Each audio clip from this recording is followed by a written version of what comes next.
Prince Harry turns 33 today, just 1 week before the start of this year's Invictus Games, which he founded. The 2017 Games will be held in Toronto, Canada, where Harry's girlfriend Meghan Markle lives. Meghan Markle speaks out on Prince Harry. "We're a couple, we're in love." Prince William. Prince Harry paid tribute to Princess Diana before 20th anniversary of her death. Markle, an American actress, is expected to make an appearance at some point during the Games to show her support for Harry. Earlier this year, Markle watched Harry play in a polo match in the UK and was Harry's guest at the wedding reception for Pippa Middleton and James Matthews. An appearance at the Invictus Games would be the first time Markle accompanies Harry while he carries out official royal duties, another sign that an engagement is increasingly likely. Harry founded the Invictus Games in 2014 to raise awareness about the challenges wounded service members face and allow them to compete internationally against other soldiers with whom they served. The Paralympic-style sporting event has become a deeply personal mission for Harry,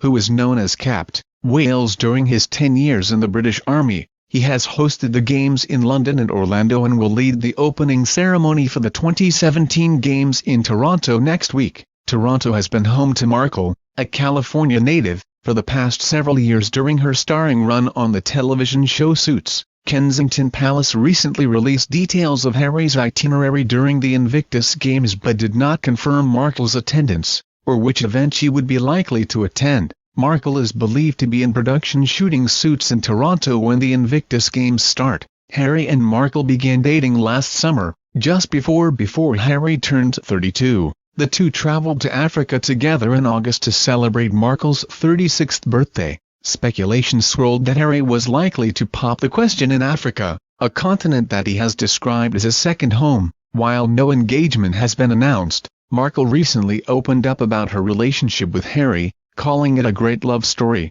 "We're a couple," she told Vanity Fair in its October issue. "We're in love," Markle said of keeping their relationship private. "I'm sure there will be a time when we will have to come forward and present ourselves and have stories to tell, but I hope what people will understand is that this is our time. This is for us. It's part of what makes it so special, that it's just ours, but we're happy. Personally, I love a great love story." Harry's relationship with Markle developed over the past year as he confronted a sad milestone in his life, the 20th anniversary of the death of his beloved mother, Princess Diana. Harry, who was just 12 when his mother died from injuries sustained in a Paris car crash, spoke publicly for the first time about his mother and her sudden death this year. "There's not a day that William and I don't wish that she was.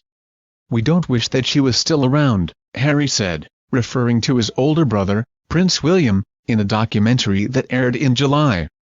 "And we wonder what kind of a mother she would be now and what kind of a public role she would have, and what a difference she would be making." Harry and William made an impromptu visit to the gates of Kensington Palace just before the August 31st anniversary to speak with well-wishers and view the tributes and cards left for Diana, who lived at Kensington Palace with her sons. Harry has carried on his mother's legacy with his charitable work and his ability to connect with people. He is known as the People's Prince, a nod to Diana's recognition as the People's Princess. Harry joined with William and his wife, Princess Kate, to launch the Heads Together charity that aims to break down the stigma surrounding mental health. "My mother died when I was very young. I didn't want to be in the position I was in, but I eventually pulled my head out of the sand, started listening to people and decided to use my role for good. I am now fired up and energized and love charity stuff, meeting people and making them laugh," Harry told Newsweek magazine in an interview published in June.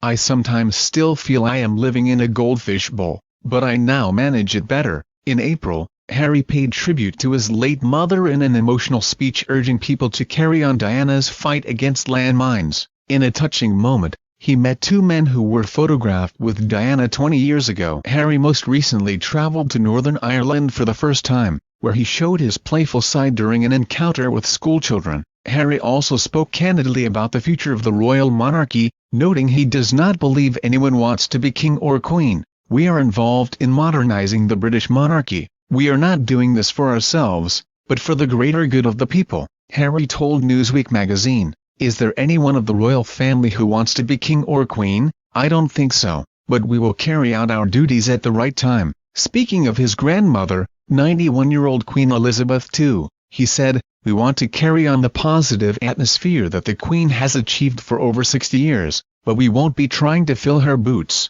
Harry will move to sixth in line to the throne with the arrival this year of William and Kate's third child. Kensington Palace confirmed Kate's pregnancy earlier this month. The prince is already an uncle to William and Kate's two other children, 4-year-old Prince George and 2-year-old Princess Charlotte. Harry has made no secret of his desire for children. Now speculation is mounting that Harry is ready to settle down and propose to Markle, with whom he has been spotted casually out and about in his hometown of London. I am determined to have a relatively normal life, and if I am lucky enough to have children, they can have one too, Harry told Newsweek. Even if I was king, I would do my own shopping,